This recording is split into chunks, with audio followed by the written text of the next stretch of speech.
Now to tragedy south of the border. 2 of the 4 Americans violently kidnapped in Mexico last week have been found dead by Mexican authorities. The 2 surviving citizens already back in the U.S. this afternoon. ABC's M. Nguyen has you covered from Washington. A tragic ending to the search of 4 Americans kidnapped in Matamoros, Mexico at gunpoint last week. Mexican authorities saying 2 of the victims were found dead, their bodies for now held at a morgue there.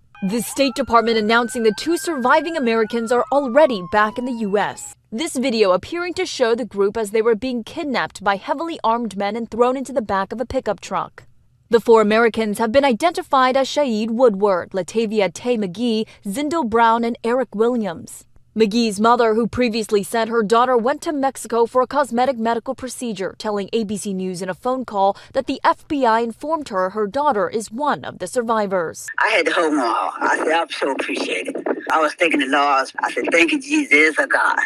Michelle Williams confirms to ABC that her husband Eric is the other survivor. Mexican officials say he was found suffering from a gunshot wound to the leg. U.S. officials say gunmen began shooting at the group's minivan, which had North Carolina plates, then kidnapped the people inside. One Mexican bystander was also killed. This part of Mexico is a place Americans are warned not to travel to. This is considered by the State Department a level 4, which says that's what Afghanistan is a level 4, that these are not places that any American should be going.